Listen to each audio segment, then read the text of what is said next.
Bom dia, sejam muito bem-vindos a mais um vídeo do canal Cristo na Mente, graças a Deus, né? Hoje é sexta-feira, estamos aí para mais um dia, finalizando essa semana, né? Somos gratos a Deus porque essa semana Ele nos guardou, nos protegeu, e eu sei que esse fim de semana também não será diferente, né? Eu creio que a potente mão do Senhor estará conosco, nos protegendo, nos guardando e nos abençoando, né?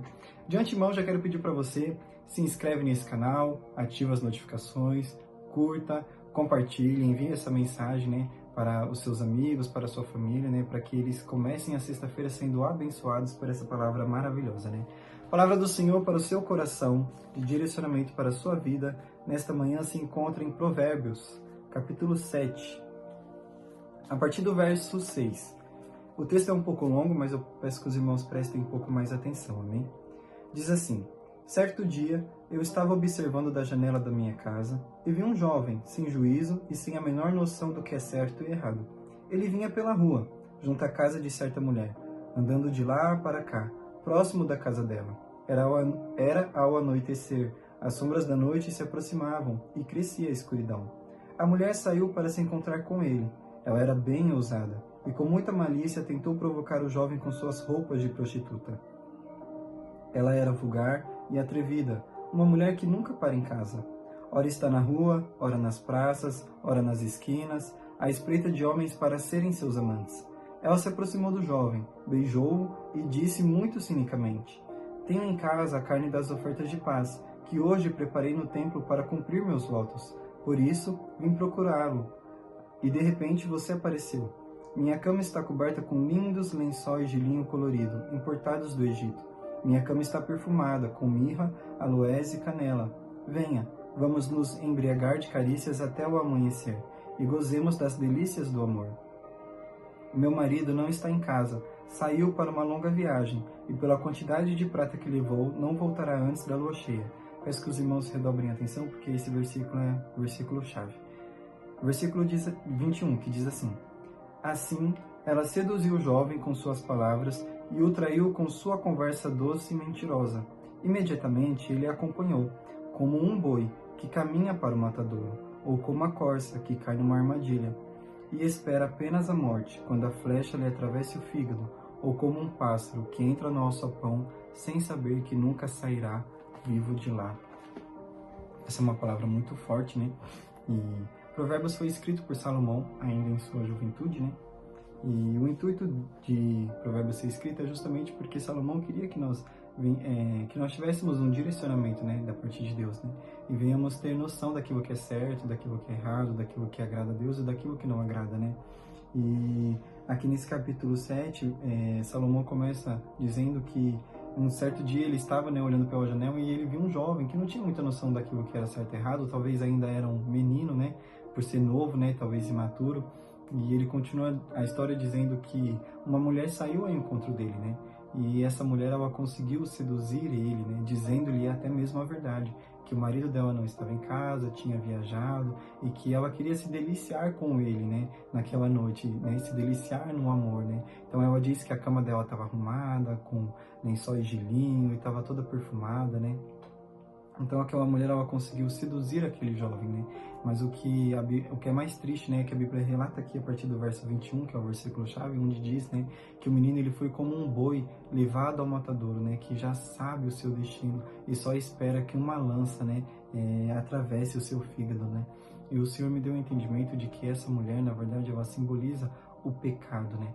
E como o pecado ele consegue nos seduzir o nosso coração, seduzir a nossa mente, né, ao ponto onde nós somos levados, né, pelo pecado, não somente o pecado sexual, como aqui assim está escrito, né, mas todos os pecados, né, aquilo que nos dá prazer, seja de uma forma espiritual, ou emocional, ou carnal, né, porque eu quero que você entenda que o pecado é isso, né, se nós olharmos atentamente, né, as escrituras, né, e analisarmos, né, tudo aquilo que o Senhor considera pecado, né, a gente consegue entender que pecado, na verdade, é tudo aquilo que vai trazer um mal para nós, né, seja de forma espiritual, seja de forma física, seja de forma emocional, tudo aquilo que é pecado, né, que a Bíblia condena, que Deus diz que é pecado, que Ele não aceita, justamente é algo que para nós vai trazer algo, vai ser maligno sobre nossa vida, né? Então, até mesmo aquilo que o Senhor, ele considera como pecado e diz que nós não devemos cometer, é um cuidado do Senhor para conosco, né? E a Bíblia aqui diz que aquele menino, ele é levado, né? Pela fala dessa mulher, ele é levado como um boi é levado ao matadouro, né? Só esperando o seu destino final, né? E o destino final dele, todos sabemos, assim como Romanos, né? No seu capítulo 6 e verso 23 diz, né? Que o salário do pecado é a morte, né? Em muitas circunstâncias, sim, o pecado, né, nos traz uma morte física. Porém, na maioria das vezes, esse pecado traz para nós consequências espirituais. Então, é uma morte espiritual, é uma morte emocional, é uma morte na chamada, no ministério, é uma morte na vida familiar, né? Talvez você perca, né, seus vínculos com o seu cônjuge, né, ou com o seu filho, com o seu pai, né? Então o pecado, né, ele faz com que nós venhamos morrer em algumas áreas, morrer em alguns aspectos, né? Então o que nós devemos fazer é tomar cuidado com tudo aquilo, né, que o inimigo tem usado como arma para seduzir o nosso coração, seduzir a nossa mente, né? Hoje, infelizmente ou felizmente, né, sempre tem um ponto de vista, temos muito acesso à internet, muito acesso a telas, né? Então a gente vê muito filme, a gente recebe muito conteúdo, muita informação nas redes sociais, a gente tem acesso a séries e muitos streams aí, né? E acaba que o inimigo usa disso para manipular a nossa vida, né? Usa disso para disseminar entre nós, né, a sua semente maligna. Ele usa disso para discipular o nosso coração, né? E quando, né, nós não temos o entendimento, né, daquilo que estamos vendo e ouvindo, o inimigo conseguindo discipular o nosso coração, a gente começa, infelizmente, a praticar coisas que outrora a gente não fazia, né? Porque o inimigo consegue moldar o nosso caráter, né? Moldar a nossa consciência.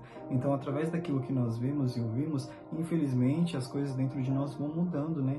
Talvez a partir de um momento onde você começou a assistir algum tipo de série ou começou a escutar algum tipo de música, você pode perceber que alguns tipos de pensamentos e sentimentos malignos que não provêm de Deus começaram a se aflorar ainda mais dentro de você, né? E justamente essa é a intenção do inimigo, né? Porque nós, como seres humanos, né, para a gente ser levado pelo Espírito, como Paulo, ele adverte, né, sobre a nossa vida, que devemos andar sobre o Espírito, que o Espírito tem que ser maior do que a carne e tudo mais. Porém, como somos seres racionais também, né, e a gente vai muito pelo sentimento, a gente vai muito pela emoção, né, acaba que quando o inimigo consegue, né, semear em nosso coração alguns sentimentos, a gente acaba sendo levado por esses sentimentos e aí a gente acaba começa, né, a praticar coisas que realmente não agradam a Deus, né? Começamos a praticar o pecado, ou então muitas vezes o inimigo usa de alguma situação para gerar em nosso coração raiva, mágoa, tristeza, que também são pecados diante de Deus, né? Então, o Senhor está chamando a sua atenção e a minha atenção nesta manhã, justamente para que nós venhamos, né, nos policiar em relação àquilo que vemos e em relação àquilo que ouvimos, né? Para que o nosso coração não seja discipulado, para que o nosso coração não seja seduzido, né? Seduzido pelo diabo, seduzido pelas intenções malignas, né? E assim nós possamos estar caminhando com Cristo, né? Em verdade e em espírito também, né? O inimigo tem uma facilidade enorme, né? De conseguir nos conquistar o nosso coração, né? Assim como o brasileiro diz, né? Que a gente sempre dá o jeitinho brasileiro para tudo, ele também dá sempre o jeitinho dele, né? E o inimigo, ele trabalha arduamente, dia e noite, né? Enquanto estamos acordados e também enquanto estamos dormindo, porque ele quer atraiçoar o nosso coração, né? Ele quer nos manter cativos das suas vontades, né? Cativos, né, dos pecados, né? A vontade do inimigo não é somente que a gente venha pecar, mas que a gente venha também transgredir, né? E venhamos ter uma vida de iníquo, né? Porque pecado é quando cometemos, né, sem intenção. A gente vai lá sem querer, erramos, tudo bem, né? A gente pede perdão para Deus e muda e nunca mais comete. Transgressão já é quando sabemos que é errado, né, e praticamos. É isso que o inimigo quer, que a gente saiba que é errado, mas que a gente queira praticar, queira fazer. E principalmente, né, a iniquidade, né? O que é ser iníquo? É aquele que sabe que é errado, sabe que não agrada a Deus, mas não se importa, continua levando exatamente a mesma vida, né? E essa é a vontade do inimigo sobre nossas vidas, né? Ele quer que em muitas áreas da nossa vida nós sejamos iníquos, né? Que a gente venha pecar, que a gente venha fazer coisa errada, sem se importar se o Senhor está se agradando ou não, né? E infelizmente, por causa, né, desse discipulado que ele tem sobre o nosso coração, né, desse fácil acesso que ele tem à nossa mente, ao nosso coração, em muitas áreas da nossa vida somos como iníquos, né? A gente pratica o pecado, pratica aquilo que não agrada a Deus, e a gente nem cai na real, sabe? O Espírito Santo nem tem espaço para nos convencer, né? Justamente porque talvez durante horas e horas a gente fique com o celular na mão e fique escutando música, sabe? E não realmente vá buscar a Deus, né? Vá dobrar os nossos joelhos, né? Por vezes, né? Ao invés de lermos a Bíblia, né? Com paciência e com amor para realmente entender o que o Espírito Santo quer revelar a nós, a gente prefere ficar, né? No YouTube assistindo a vida de um, assistindo a vida de outro, ou então no Instagram cuidando da vida de um, cuidando da vida de outro, né? E são nesses momentos onde o Espírito Santo perde espaço em nosso coração e ele não consegue trabalhar porque já não estamos mais dando, né, oportunidade para que ele venha trabalhar sobre nossa vida, né? Então talvez o Senhor nesta manhã esteja chamando a sua atenção para que você venha tomar cuidado com tudo aquilo que você tem visto, com tudo aquilo que você tem ouvido, né? E que você venha deixar com que o Espírito Santo dissipule o seu coração, que o Espírito Santo, né, doutrine o seu coração. Mas isso só acontece, né, quando você dá liberdade para que ele trabalhe em sua vida, né? Fique com essa palavra nessa sexta-feira, né? Não permita com que o inimigo venha seduzir o seu coração, não permita, né, que você seja como esse jovem que foi levado como um boi levado ao matadouro, né? O destino final a gente sabe qual é a morte. O pecado só tem morte para nos oferecer, né? Mas Cristo, ele tem a vida eterna, né? Cristo é a nossa salvação, Cristo é a nossa luz, né? A luz do mundo, a luz para os perdidos, né? Cristo é a cura que nós precisamos, né? Então escolha Cristo nesta manhã, escolha estar nos caminhos dele, escolha os ensinamentos dele e venha entender que quando Cristo fala para você que você não pode fazer tal coisa porque é pecado, é errado, na verdade ele está te protegendo, ele está guardando o seu coração, guardando a sua mente, guardando a sua vida, né? Se você entender isso, eu sei que certamente você começará a olhar as circunstâncias e as coisas na sua vida de uma maneira muito diferente das quais até hoje você olhou. Amém? Fique com essa palavra, que o Senhor possa estar continuando a ministrar em seu coração, né? Que o Senhor possa estar continuando a ministrar em sua mente, para que você venha entender muito mais daquilo que eu hoje posso estar entendendo, amém? Fique com Deus, que o Senhor abençoe seu dia, que o Senhor abençoe seu fim de semana, graças a Deus te dê descanso, te dê paz, né? Que a mão potente dele esteja sobre sua vida, sobre sua casa, para abençoar e também guardar a vida de vocês, amém? Se o Senhor permitir, segunda-feira estarei aqui de novo, com mais um episódio Cristo na Mente, às 6 horas da manhã, e você não pode perder. Não esqueça de ativar as notificações, porque segunda-feira de manhã certinho, quando o vídeo for postado, o YouTube já vai te notificar. Amém? Deus abençoe.